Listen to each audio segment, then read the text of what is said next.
Hello students, Professor Stevenson here on week 4's wrap up. Hope you all are doing well. I would say we've hit about the halfway mark, definitely.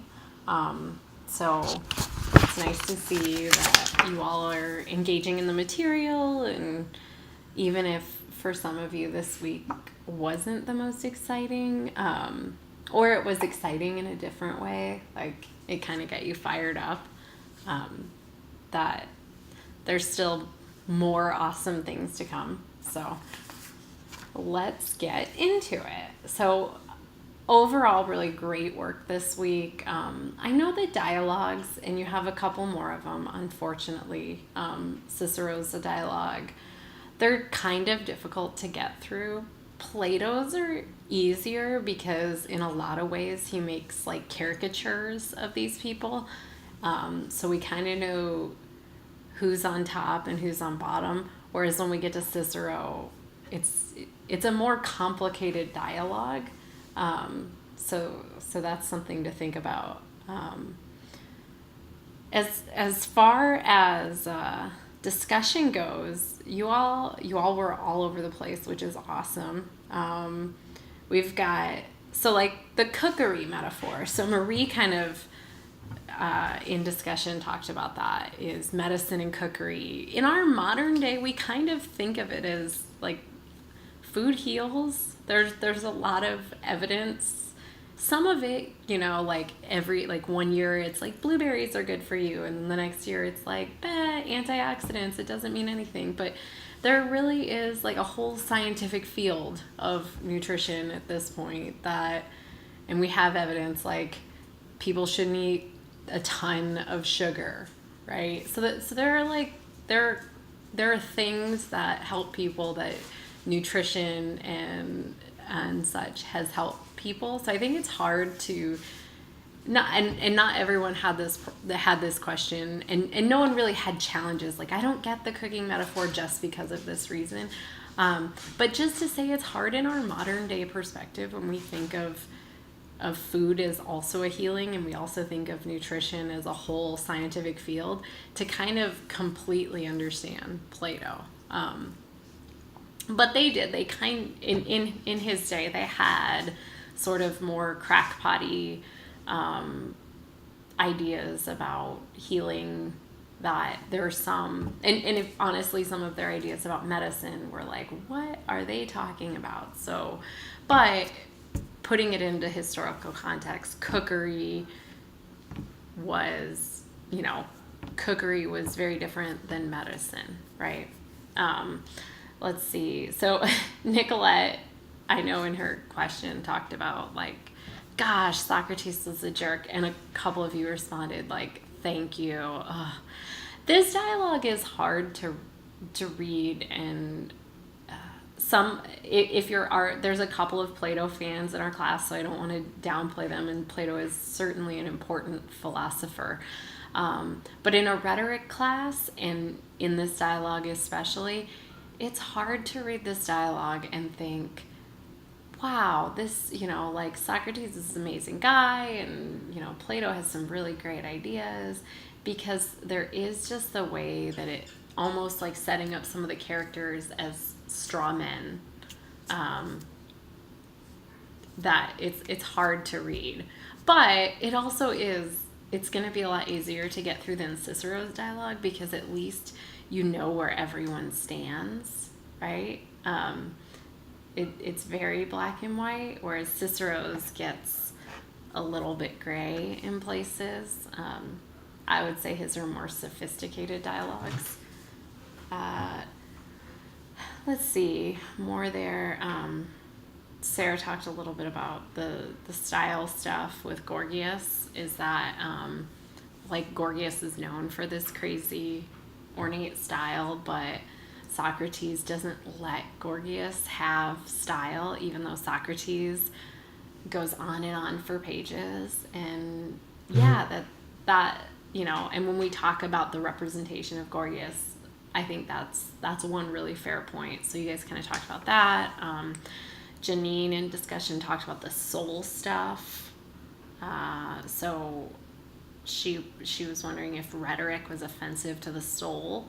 And if we think of Gorgias as a really rebuke of the sophist type of rhetoric, because Plato, by the end of his career, comes to a place that, okay, there's this really small section of rhetoric that I agree with, and it has to do with the soul.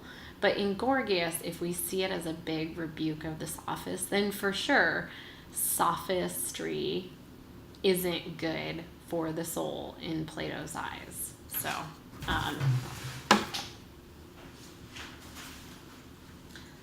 So let's get into the questions.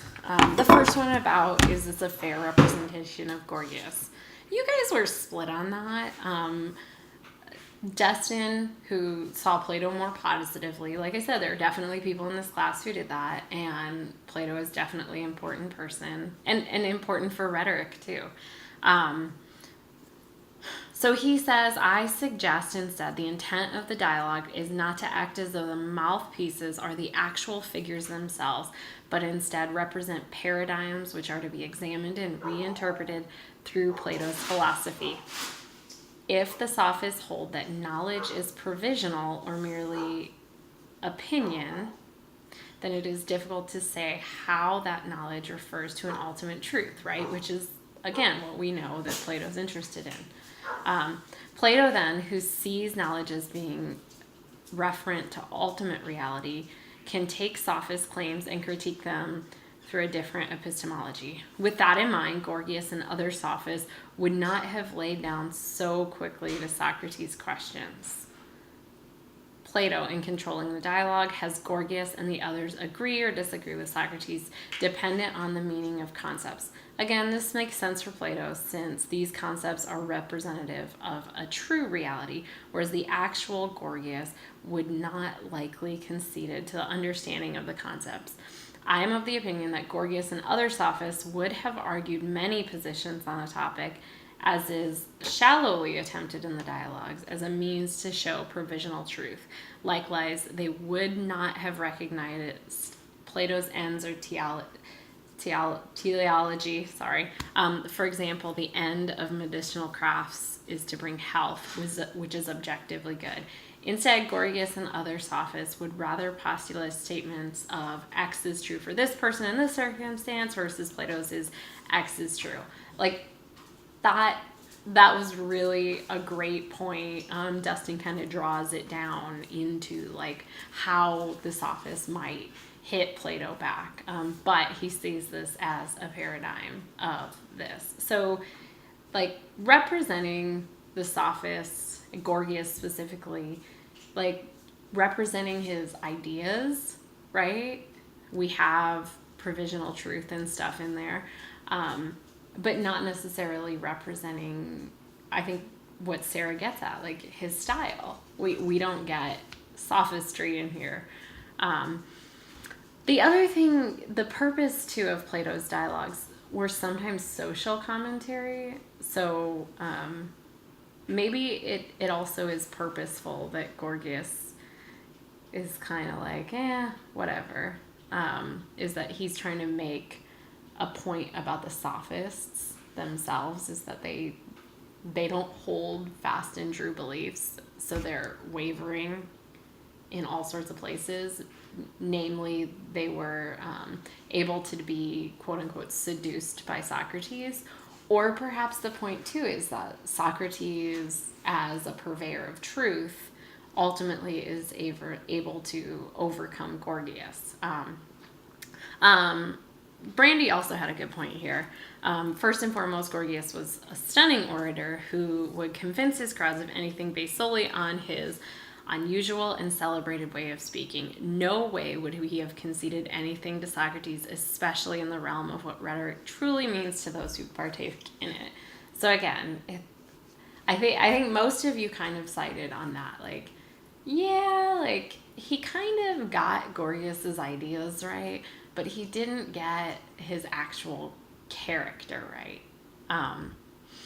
So the cooking metaphor, most of you did really great. I think in terms of like really dialing it down, Janine does a really good job. So I'm going to read from hers. Interestingly, the majority of time truth is addressed. It is by Socrates, and he uses truth more as an absolute and irrefutable. His usage of truth suggests that truth cannot be argued. For who can refute the truth? That's a quote. For Plato, knowledge errs on the side of truth, whereas, quote, knowledge and belief differ. There is no false knowledge, but there may be false beliefs. The difference being knowledge and truth is that between knowledge and truth is that truth, as it exists in relation to us, is stagnant, whereas knowledge makes a person. That's a quote.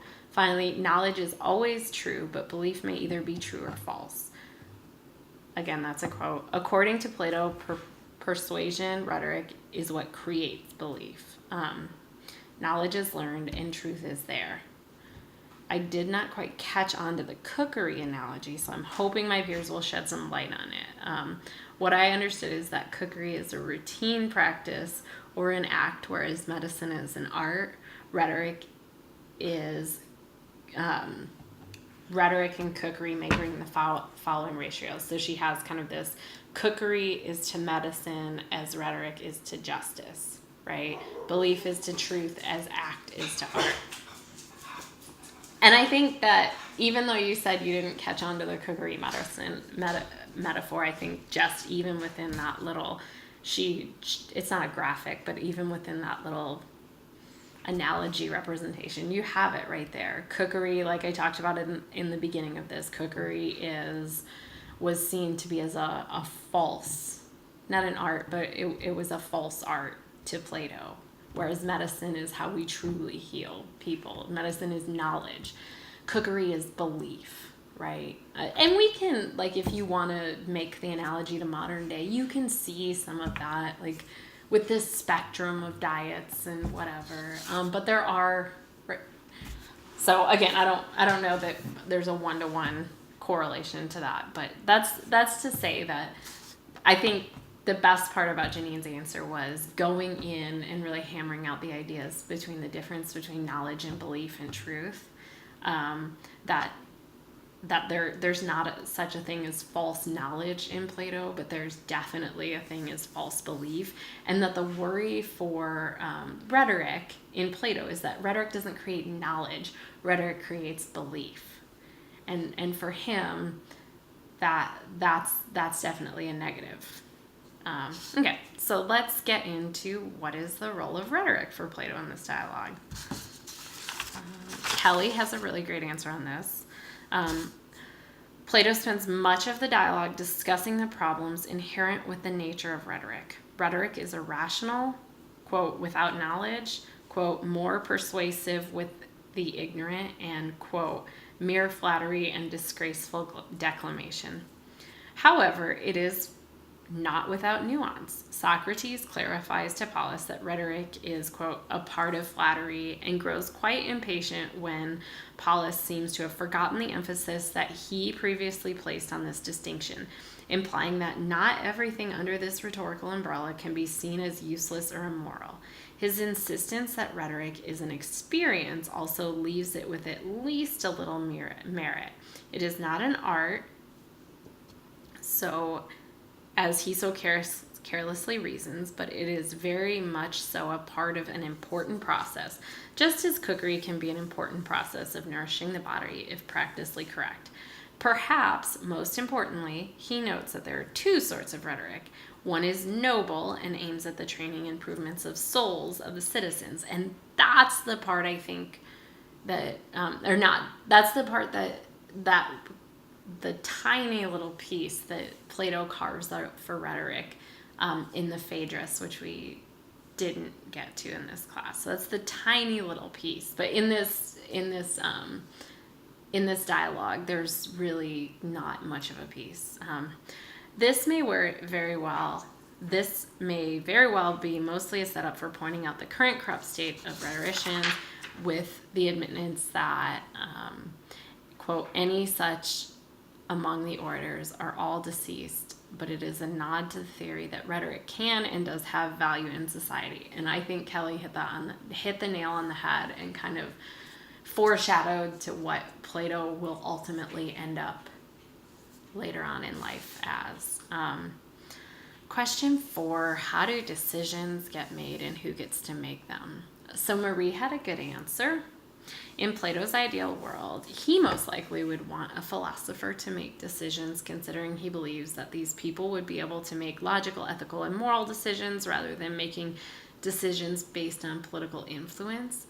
Plato makes an argument about just and unjust crimes and the people who judge them. He sees no need for rhetoric in the courts because he asserts that a person who is accused of a crime will suffer, quote, great evil. Therefore, no judge should punish him and risk suffering the same fate. Socrates tells Polus that, quote, rhetoric is no use to us in helping a man to excuse his own injustice. Instead, he ought to accuse himself. This suggests that if rhetoric is to be used, especially in the courts, it should be used for good, not evil, and that it should not be abused by the guilty to set them free, but to punish themselves. I always found that part kind of interesting reading in our modern day setting with, defense lawyers and prosecutors and being in the situation like the high profile murder trials, something like the O.J. Simpson trial, right? Like, I'm sure that something like that trial would have Plato rolling over in his grave at this point. But I always thought that part was interesting, is that rhetoric has no place in these law courts, is that there's like an element that truth will set people free, which I don't know that we've seen that in law courts, but it was definitely an interesting thought. Kristen has another great answer. It appears that Plato's ideal world revolves around what's best for the soul. Socrates remarks that, quote, what maintains the health of the soul is to be considered, quote, the greatest good. He goes on to say that, quote, not the appearance of virtue is to be followed both in, quote, public and private life. And, quote, the next best thing to a man being just is that he should become just and be chastised and then punished. This man should also, quote, avoid all flattery of himself as well as others, and as well as the fact that, quote, rhetoric and any other art should be used by him, and all his actions should be done always with a view to justice. This is in keeping with Socrates' remarks that, quote, rhetoric is beneficial only when it enables one to bring punishment upon oneself or a loved one for a correction. Seemingly, what's good for the soul in Plato's ideal world is about maintaining the soul's health and striving to always do justice. For those who seem to make the decision, he states that while bad men come to the class of those who have power, it is in this, quote, class that there may arise good men, and worthy of admiration they are. For while within, quote, great power, wrong can be done, because, quote, to live and die justly is a hard thing and greatly to be praised, and few there are who attain this. These, quote, good and true men have fulfilled their trust righteously. So does these men who make the decisions help maintain health and disperse justice. I think also, like, Plato has a mind to philosophers, and even though he wrote the Republic, which is arguably a sort of democratic layout of society, at this point in what's going on in Athens, I think he has reservations about rule by many, which is something, so he's putting kind of constraints on it. There's a lot of talk about in this dialogue about what good men do and who they are, and with some political corruption that we even talked about last week with Isocrates definitely kind of weighing in on and thinking about as he's talking about educating future rhetoricians and future kings. Plato also has these things in his mind when he's thinking about the role of rhetoric and who should lead. And so for him, he sees a philosopher or someone who has a more philosophical bent than a rhetorical bent being able to really lead. So let's So let's get into some of your questions. Marie had a question, wanted to know format. I think we kind of talked about that. Format as being in, like, dialogue is also a philosophical format, going back and forth and coming to an idea. So even though there are also characters in there, you could think of these as pitting ideas against each other. And he clearly pits he makes some ideas stronger than others and brings them through in the end. Nicolette talked really kind of hilariously about how annoying Socrates was. And again, it's kind of the format of the dialogue. Socrates goes on for pages and Gorgias is like, and to us modern readers, it can be kind of maddening. Jennifer talked about this as she made a really good insight that this whole dialogue was kind of a chess game, right? It's so calculating, and in a lot of ways she said, I couldn't help but feel that he was making a strong case for rhetoric through his work.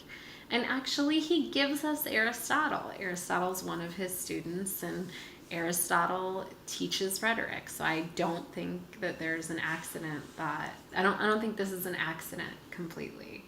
I think that, within setting this up, like there's a reason why this dialogue, and then some of the Phaedrus is pretty often assigned in classical rhetoric classes like the one you all are taking, is because not only is he discussing rhetoric, but the format that he's doing it in is rhetorical.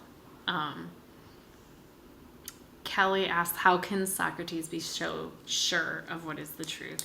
Is he not guilty of the same thing which he accuses others, convincing himself of what he wants to hear to justify his own actions? And this is really tough for our modern audience. Truth is this world of ideas, or world of forms that some people have access to, but once we're born, most of us kind of forget it or don't have access to. It's silly to think about to some people. Some people still hold on to this belief, but no, Socrates is convinced of what is the truth because he has special access to it, right?